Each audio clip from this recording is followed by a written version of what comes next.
Isa pong muling pinagpalang araw ang aking pinaparating sa bawat isa. Salamat po sa inyong patuloy na pakikipag-aralan ng salita ng Diyos. Sa social media platform na ito, ang Maniwala Facebook Live with Jonathan Aureliaza. Let us talk and let us proceed to the part three of this topic that we are looking at, what the Bible says about predestination. Part 3 na po ito at ito po ang last installment po ng ating pag-aaral sa tungkol sa predestination. Our goal in this study is to respond, tumugon, to some of the scriptures and ideas that the determinist view, yung naniniwala sa unconditional election, ano ang kanilang pinakikita, ano ang kanilang pinaniniwalaan, ano ang kanilang sinasabi. And our goal today is to respond to some of the scriptures, to some of the ideas that they believe to be a problem to those who believe that salvation is conditional, or to those people who believe that salvation is conditional. Meron daw pong mga problema ang mga tao na naniniwala na ang kaligtasan ay may kondisyon. Sapagkat ayon daw po sa Biblia, ang hirap daw pong paniwalaan na ang kaligtasan at ang pagpili ng Diyos ay may kondisyon. At yun nga po ang ating pag-uusapan ngayon sa araw na ito. Tingnan po natin ang kanilang sinasabing mahirap maging consistent sa Biblia, mahirap maging tama sa Biblia ang isang non-determinist view, lalo tigit kapag kanilang ipagpipilitan na ang kaligtasan ay may kondisyon. Una po, at ito'y pinag-usapan natin sa nakaraan, na kanila pong sinasabi that faith is a gift. Actually, nung nakaraan po ay ating narinig si R.C. Sproul na nagsabi that faith is a gift. Sa determinist view po, pangkaraniwan po nilang sinasabi ito, na kahit ang pananampalataya mo kay Jesus ay ito'y kaloob ng Diyos sa iyo, ito'y bigay ng Diyos sa iyo. Ang Diyos ang nagkaloob nito sa iyo. Kaya yung pananampalataya mo na akala mo'y pagpili mo sa Kanya na tila man din isang kondisyon ng iyong pagtanggap kay Jesus. Hindi ito kondisyon. Ito mismo'y ibinigay din sa iyo ng Diyos sa pasimula pa.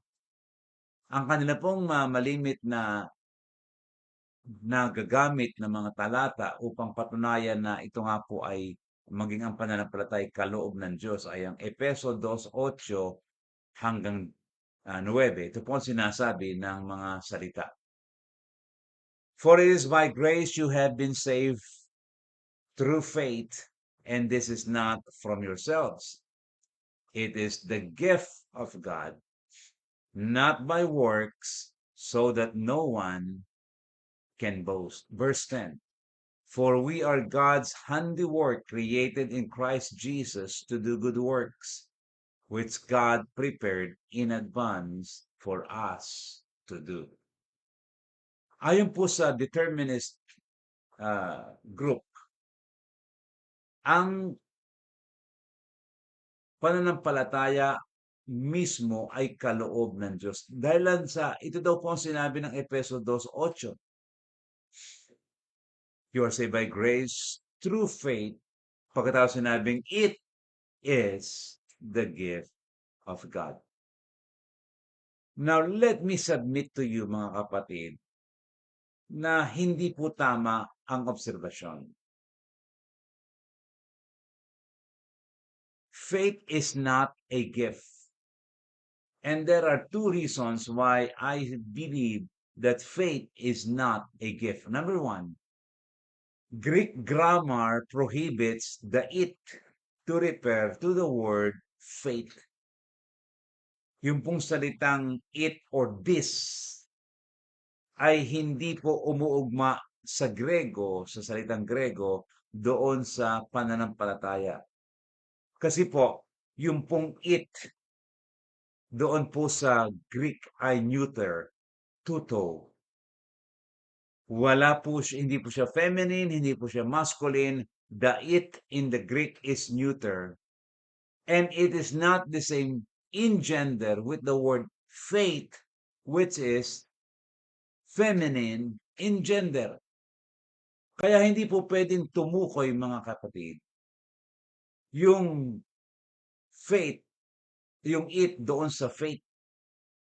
Kasi hindi po sila pareho ng gender. Ang faith ay feminine, ang pananampalataya ay nasa feminine in gender. Yung pong it or this ay neuter sa kanyang gender, sa Greek word. Kaya sabi nga po ni Jack Cattell sa kanyang pagliliwanag, it is significant that this verse actually shows that faith is not a gift, since in it grace and faith are carefully distinguished. Sabi po niya, we are saved by grace as God's part, but we are saved through faith as our part, as distinct from the grace given. Faith is not a gift of grace and the result of regeneration. It is a response to grace and a prerequisite to regeneration. Napakaganda po ng pagkakapaliwanag ni Jack Cottrell doon po sa Ephesians 2:8 through 10. Narating doon sa bahagi na we are saved by grace through faith. Na okay, yung saved by grace ay God's part, yung we are saved through faith ay man's part. At ang pananampalataya ay hindi gift of grace, hindi ito resulta ng regeneration na kaya ikaw ay nagkaroon ng pananampalataya kasi pinagkalooban ka, kundi it is a response, tugon sa biyaya. At pangangailangan, kailangan upang ang isang tao ay ma-regenerate o mabuhay na maguli o ma-born again. Pangalawang bagay kung bakit po sinasabi nating faith is not a gift. Hindi po lamang dahil sa Greek grammar prohibits the if to refer to the word faith, but secondly, faith is a condition to being born again or regeneration. Kondisyon po ang pananampalataya upang magkaroon ng pagkabuhay na maguli mula sa ating kamatayan sa kasalanan. Ito po yung sinabi ng Colossians 2:12 and 13. Having been buried with him in baptism, in which you were also raised with him. How? Through your faith in the working of God who raised him from the dead. When you were dead in your sins and in the uncircumcision of your flesh, God made you alive with Christ. He forgave us all of our sins. From Colossians 2:12, mga kapatid, we can learn that through faith, sa pamamagitan ng pananampalataya, true faith means faith is man's part. It means faith is man's choice. Romans 10:17, lagi po natin binabanggit. At ang paniniwala, pananampalataya ay nanggagaling sa pakikinig. Faith is man's choice, man's part, and regeneration is the working of God. So, the gospel, the hearing of the word, then comes faith together with other conditions as part of man's response equals regeneration. Kaya meron pong order, meron pong pagkakasunod-sunod. Hindi po muna regeneration, kundi the gospel, the hearing of the word, then faith, then the regeneration as part after the conditions have been met. So, yun po ang ating ipinapaliwanag kung bakit hindi tayo naniniwala that faith is a gift. Hindi po makikita sa banal na kasulatan, lalo tigit mga kapatid sa New Testament, na faith is a gift, that even God will give you faith in order for you to be saved, upang ikaw ay maligtas. Na mangyayari mo na yung regeneration. Pagkatapos ng regeneration, then meron kang faith, magkakaroon ka ng iba't ibang mga pag-respond, pero kasi regenerated ka na, kasi born again ka na, kasi binigyan ka na ng kakayanan ng Diyos. Well, that is not the case in the two scriptures na nabasa po natin, which is Ephesians 2:8 through 10 at Colossians 2:12. Now, let's see another reason why the determinist view does not accept po na ang salvation ay conditional. Kasi ayon sa kanila, number 2, if salvation is by grace, then it must be unconditional. Ayon sa kanila, kung ang kaligtasan ay sa pamamagitan ng biyaya, ay dapat walang kondisyon ito. Biyaya nga ng Diyos eh. Kaloob nga ng Diyos eh. Bakit maglalagay ng kondisyon? Hindi naglagay ang Diyos ang nagreregalo ng kondisyon kung ano ang tatanggapin. Ito'y sa pamamagitan lang ng kanyang awa at biyaya. At ang ilang mga marahil ay ginagamit at magagamit na talata ay upang patunayan na walang kasama at hindi kailangan na may kondisyon ang tinatawag nating pagliligtas ng Diyos, ay ang Romans 3:28.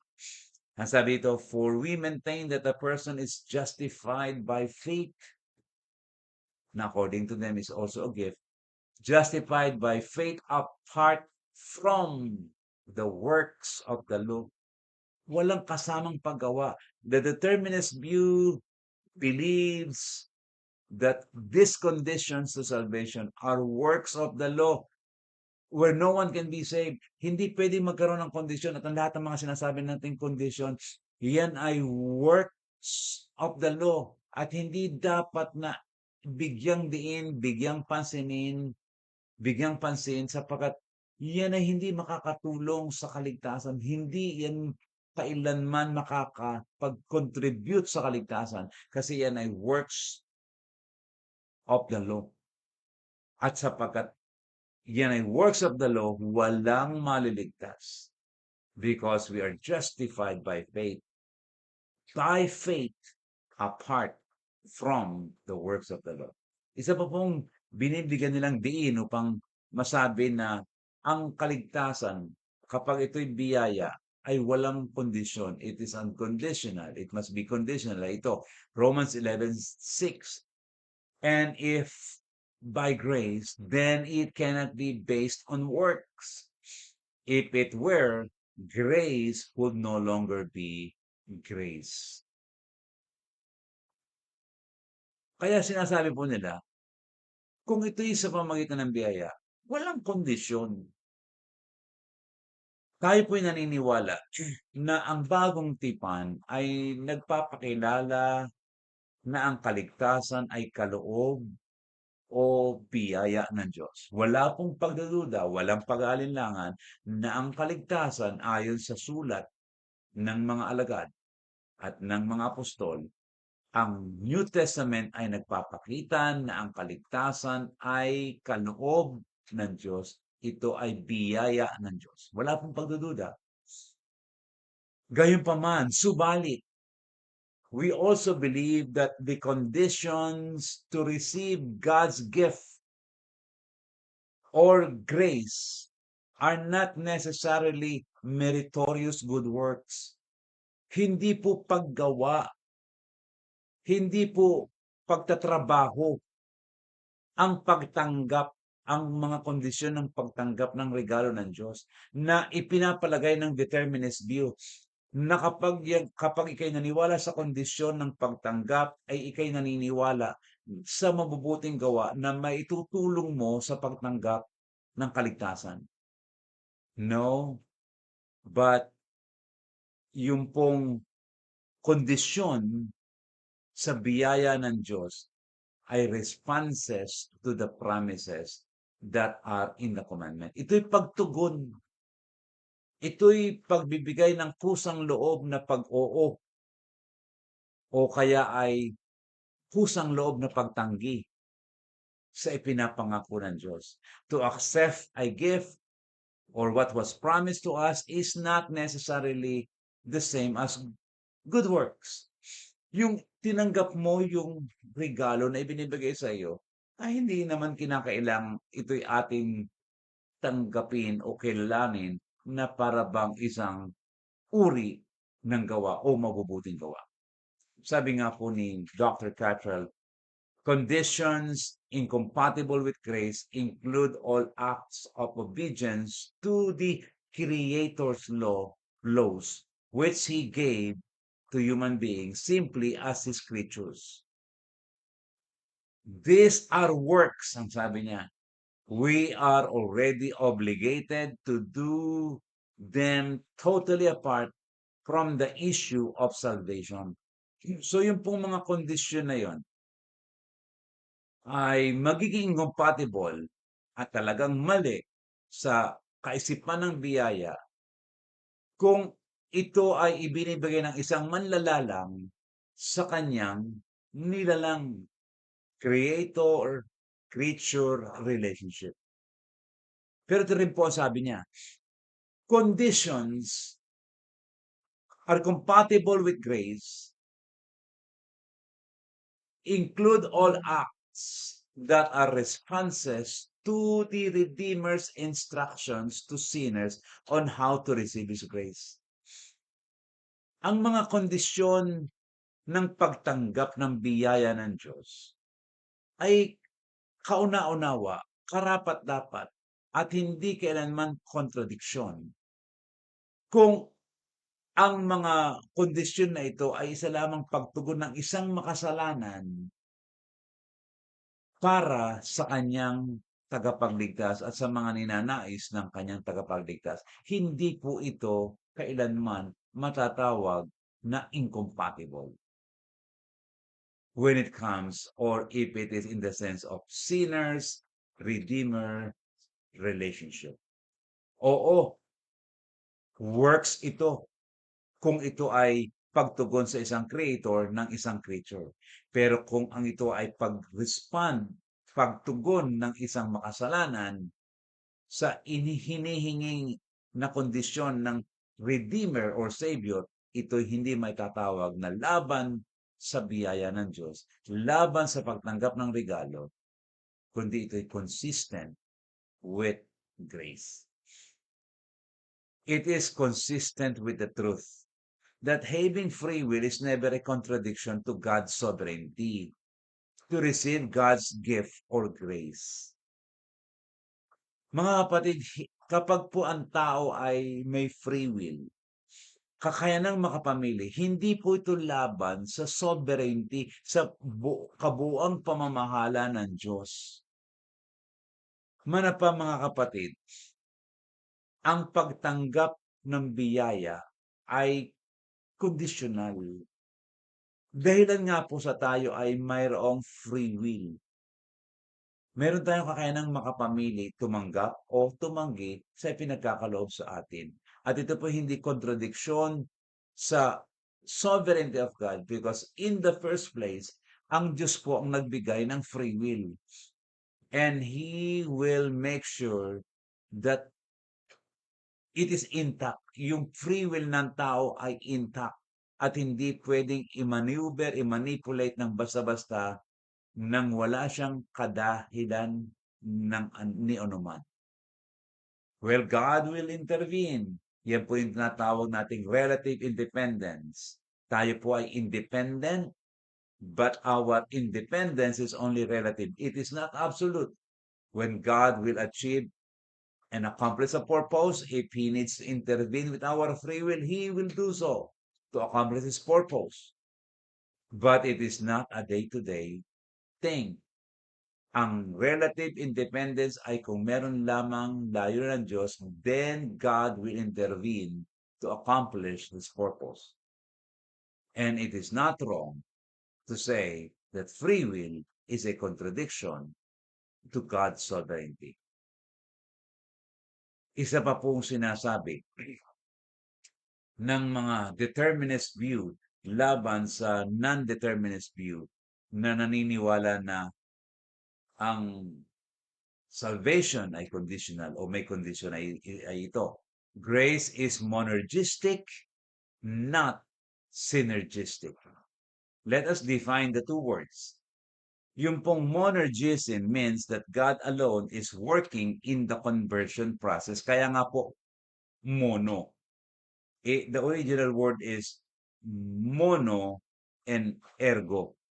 Mono means one, ergo means work, one work.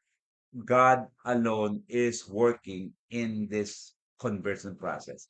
Doon po sa synergism, it means that both God and man work together in the conversion process with sin. Yung pong sin, yung original po ay sin and ergo, working together. Man working with God. And so they work together in the conversion process. So, ang paniniwala po ng iba, ang biyaya ng Diyos ay monergistic. Sa loob niya ito. Siya ang nagtatrabaho nito. Siya ang nagkakaloob nito. Ang gagawin lamang ng tao ay ito'y mapa sa kanya, hintayin niyang mapa sa kanya, sapagkat ang Diyos ang gumagawa ng lahat dito. So, yun po yung synergism. Ang ibig sabihin ng synergism, it means with or in addition to. Ergon means work, literally means work. So, working with, working in addition to, synergism. Now, ayon po sa determinist group, they say that those who believe that salvation or grace is conditional. Kung sasabihin daw natin na ang biyaya ay may condition, it means that it is the joint work of God and man.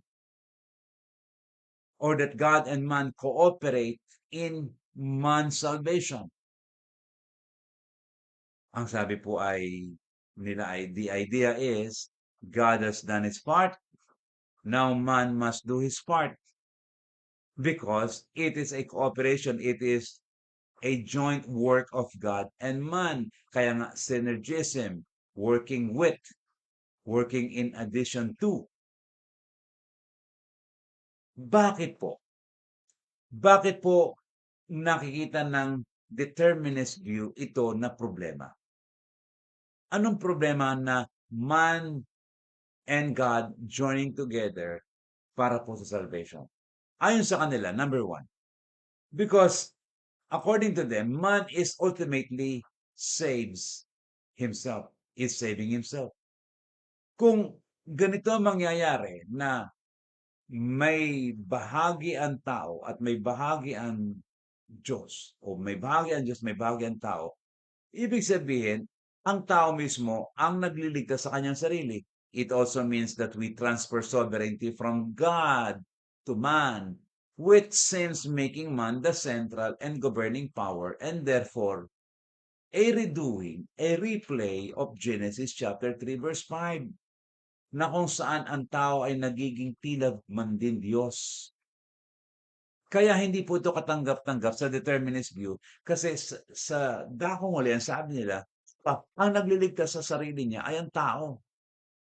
Kung hindi ang Diyos at purong Diyos ang nagliligtas at may bahagi ang tao, ibig sabihin, ang tao ay talagang nagliligtas din sa kanyang sarili.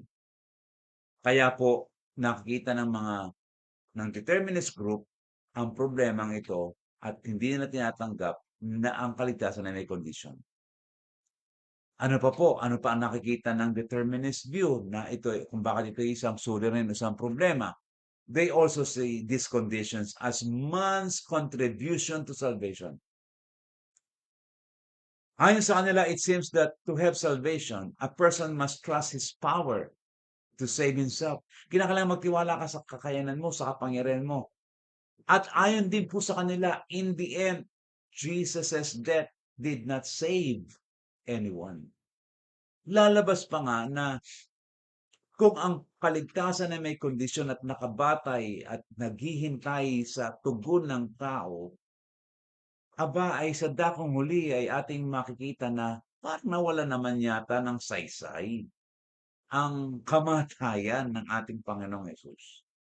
Sabi nga po ni R.C. Sproul ay ganito, faith is a result of the Spirit's sovereign work of regeneration. Yun po yung sinasabi natin kanina na ang Espiritu ang nagtatrabaho upang ikaw ay born again. Regeneration must occur first before there can be any positive response of faith.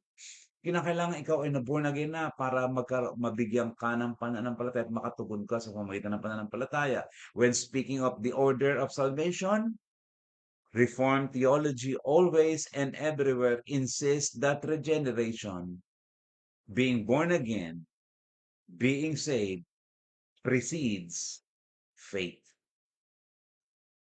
Now, we believe that both the ideas of monergistic and synergistic have problems or weaknesses. Pareho pong may problema ang dalawang pananaw na ito na tinatawag na monergistic, God alone is the one working for salvation. At yung synergistic, that both God and man working together to achieve salvation. Pareho pong may problema ito. Pareho pong may pagkukulang ito. The teaching that I see in the scripture is that faith, repentance, confession, baptisms are conditions to salvation. Wala pong pagdududa doon. May kondisyon ng kaligtasan. That man does have a part in the salvation process is seen in the Bible, especially dito po sa Bagong Tipan. May bahagi ang tao. Ano ang bahagi? Pag-aaralan po natin. May bahagi ang tao sa salvation process na inilalatag ng Diyos o pinagkakaloob ng Diyos. Maliwanag po yun. Now, I strongly believe that accepting those conditions of salvation will necessarily make man working or cooperating with God in salvation process. Kung talagang tatanggapin natin yung condition na yun ng salvation, it will necessarily make na ang tao ay nakikipagtulungan sa Diyos upang siya maligtas. God's part, man's part, ibig sabihin, dalawa ang gumagawa ng pagliligtas. Now, we are not necessarily working with God when we respond to God by accomplishing those conditions. Not necessarily po, mga kapatid. Gusto po nating bigyang diin na these conditions, yung faith, repentance, confession, and baptism, are not necessarily, notice, not necessarily saving works as if man is working alongside with God's work, combining the work of God and the work of man together to produce salvation. Hindi po. They're not necessarily saving works. And let us remove for now na ito po'y saving works, yung faith, repentance, confession, baptism. Hindi po ito works.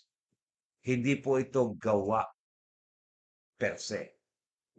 Na kapag ginawa mo, now you are contributing to God's initial work and you combine the two, God's work plus man's work equals salvation.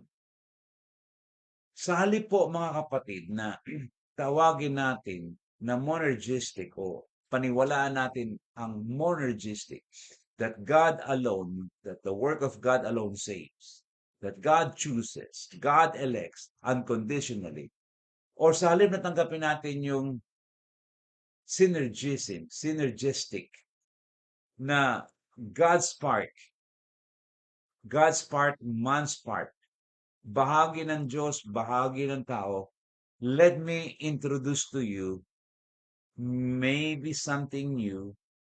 Ang tawag po dito ay Syntelic, which was made by, ginawa po ito at sinabi ni Dr. Cottrell, Syntelic.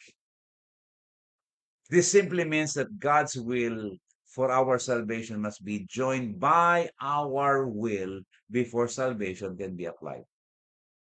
God's will, hindi po yung tinatawag nating uh, initiative or unconditional election. Kalooban ng Diyos.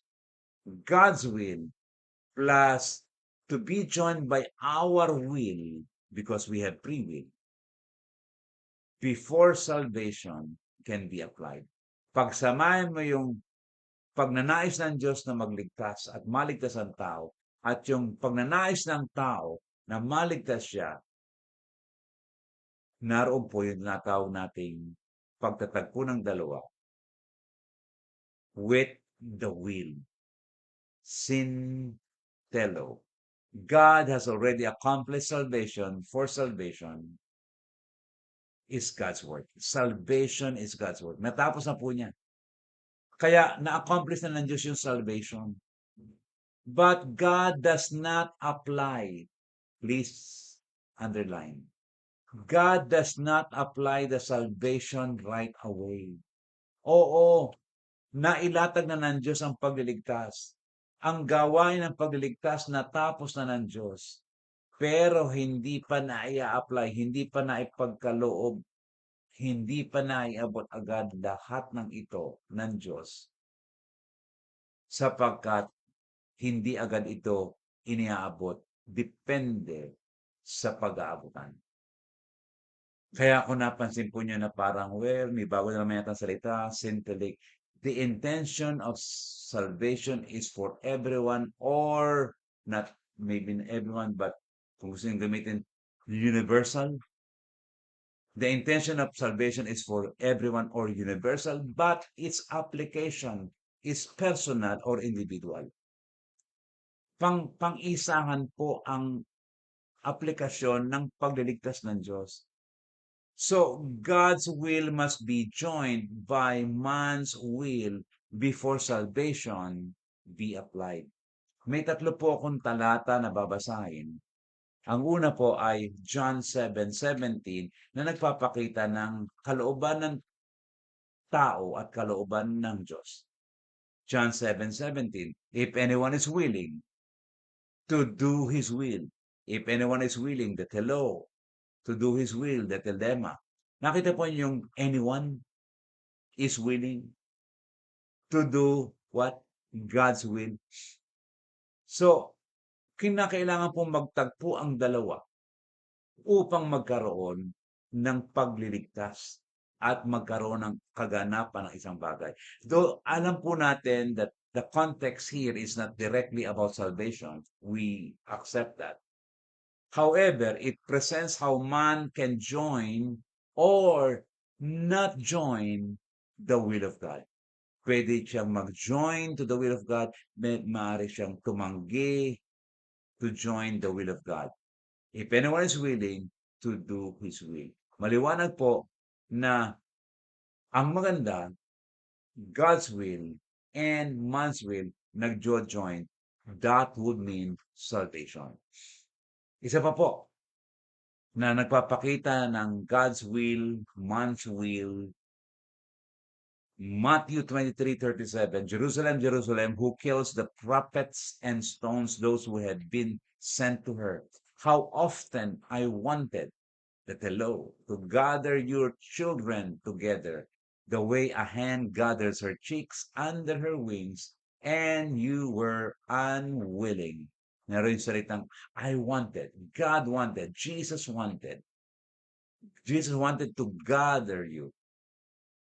And you were unwilling. People, man is not willing. Though the context is not directly about salvation, however, it presents how man can join or not join the will of God. Maring mag-join siya, maring hindi siya sumama sa umayon sa kalooban ng Diyos. Isa pa pang scripture about man's will and God's will na kinakailangang magsama.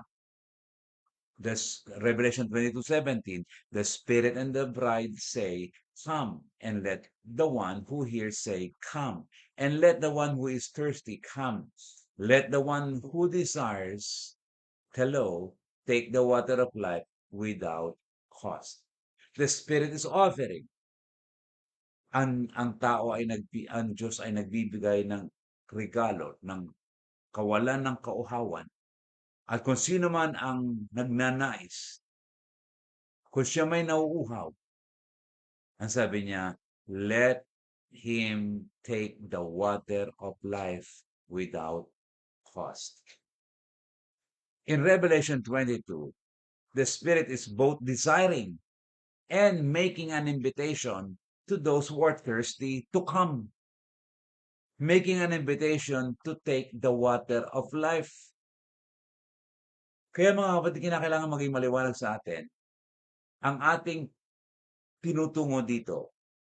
That God's decision and God's desire to save sinner or sinners is 100%. Nothing depends on man. God's desire, God's decision to save sinners is 100%. Nothing depends on man as salvation is made available to all. But, ito na yun. But, pag pumasok na po yung salitang but, medyo na ko-contrast natin yung unang sinabi. We are making a contrast. But, man's free will choices is still necessary to make the decision. And when man makes this decision, kapag nagpasya ang tao to join God's 100% offering of salvation, it is not work per se. Hindi paggawa, hindi trabaho ang pagtugon. The point is, man can join God's 100% will. He can join God's 100% will to be saved if man's 100% will would choose to join God's will. Kapag ang 100% na kalooban ng Diyos na maligtas ang isang tao ay tutumbasan ng kalooban ng tao na 100% na pipiliin niya si Jesus bilang tagapagligtas, then may kaligtasan. Hindi lamang ang Diyos at wala ang tao, walang free will, walang pagpili. Hindi naman po pareho sila, kundi ang Diyos na may 100% na gustong magligtas at ang tao na may 100% na free will na gustong maligtas. Kaya po, synergism is wrong. Yung 50-50, kasi it claims to be 50-50. 50% sa Diyos at 50% sa tao. Para mas sinasabing ng synergism. Oh, sabi ng Diyos, tapos na yung kanya, ikaw naman. Hindi po. Hindi po ganon. Kinakailangan, man's will is joining God's will. 100% man's will joining with God's 100% will, desiring for man to be saved. So, the determinist view, mga kapatid, is wrong to accuse the non-determinist believers that because salvation is conditional, therefore it is man's saving works. Na ito daw trabaho ng tao. Ito'y paggawa ng tao. Kasi ang kaligtasan ay conditional, di paggawa ng tao. They are wrong in this accusation. As we have shown or said, when a sinner decides to join the will of God to be saved or for salvation, This is not considered human works. Ay ano po yun? Yun po ay human decision.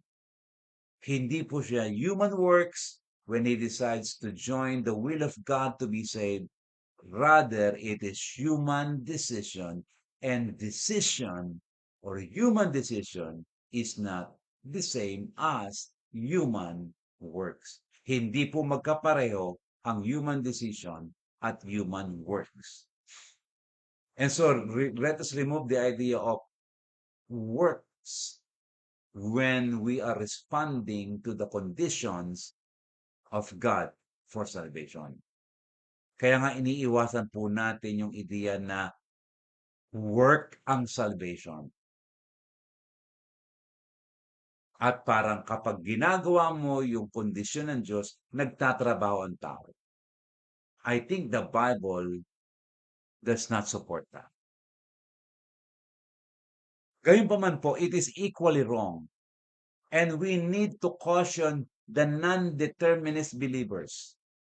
Kung merong akusasyon sa ang mga uh, determinist view, kinakailangan po naman natin na bigyan ng babala ang mga non-determinist believers. Yung mga naniniwala na salvation is conditional.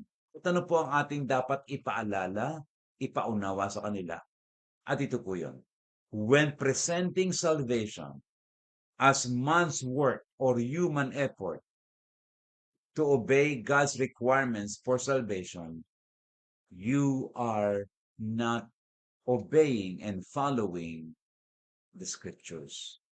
Kapag ang ating pamamaraan ng paghahayag at pagpapaliwanag ng pagligtas ng Diyos ay man's work ito, human effort ito para sundin mo ang requirements, ang kondisyon ng Diyos for salvation, therefore, nagkakamali din po tayo. Sapagkat ang pagtugon sa kaligtasan na inialok ng Diyos ay hindi human work. Hindi man's work, hindi human effort, kundi ito po ay pagtugon ng may kalayaan ng free will ng tao. At sabi ko nga po kanina, a human decision is not the same as human work.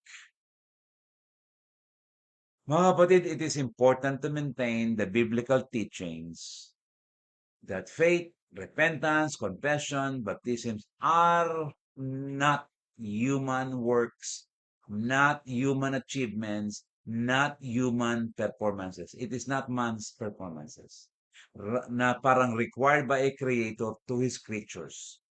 Lahat pong itong kondisyon natin nabanggit, they are instructions to the sinners who will decide, underline the word decide, who will decide to give his life fully to the Savior.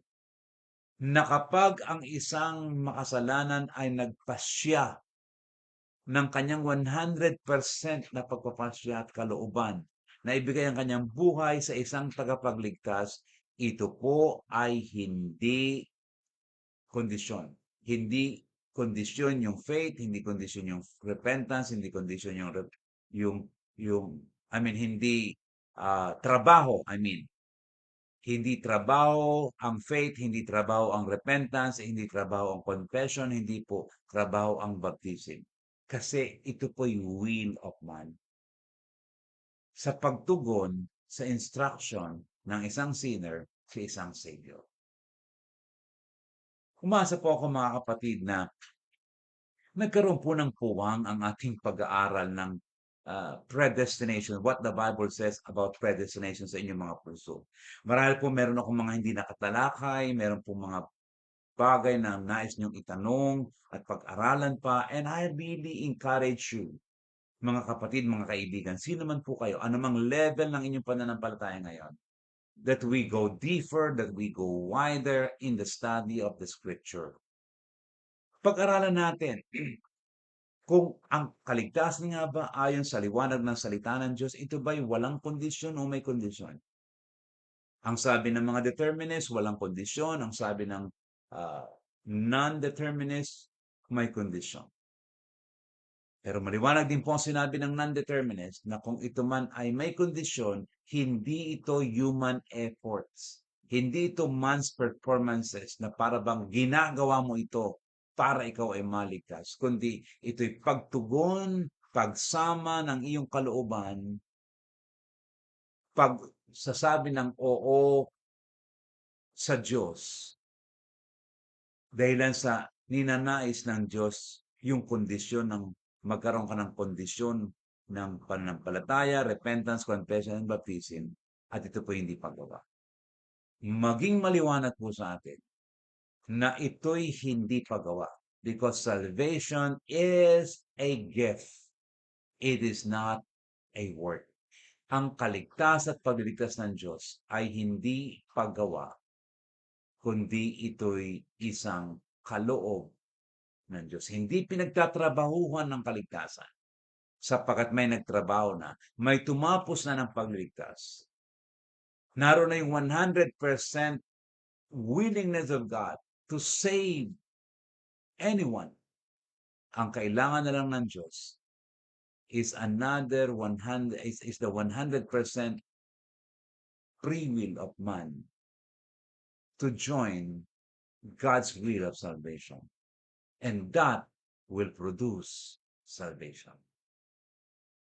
Muli po mga kapatid, nagpapasalamat po ako sa inyong patuloy na matiyaga na pakikipag-aralan ng salita ng Diyos sa ganitong mapaghamon na mga paksa. Subalit, umaasa po ako na sa loob ng 3 series na ito ng What the Bible Says About Predestination ay nagkaroon kayo ng kaunting kaalaman at kaunawaan at nakalmado ang inyong kalooban sa pag-aaral natin ng paksang ito ng predestination or election.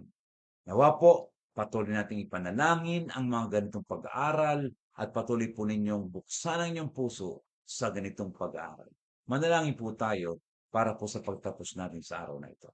Maraming salamat po, Panginoon, sa inyong pagtuturo sa amin sa paksang ito ng predestination na sa mga nakaraang mga linggo hanggang ngayon ay aming pinag-aralan. Dalangin namin, Panginoon, na patuloy na maunawaan namin ang mga bagay na kagaya nito na makapagpapalaya sa amin, makapagbibigay ng katuruan sa amin, at makapagbibigay sa amin ng kagalakan sapagkat kami mayroong buhay na walang hanggan na kay Kristo Jesus. Katiyakan ng kaligtasan na hindi pinagtrabahuan ng tao, kundi ninais mo at kami naman ay tumugon ayon sa aming kalooban at pagnanais na magkaroon ng buhay na walang hanggan. Salamat po sa inyong pagliligtas. Ito po ang aming pagpapasalamat at dalangin pagpupuri sa pangalan ni Jesus.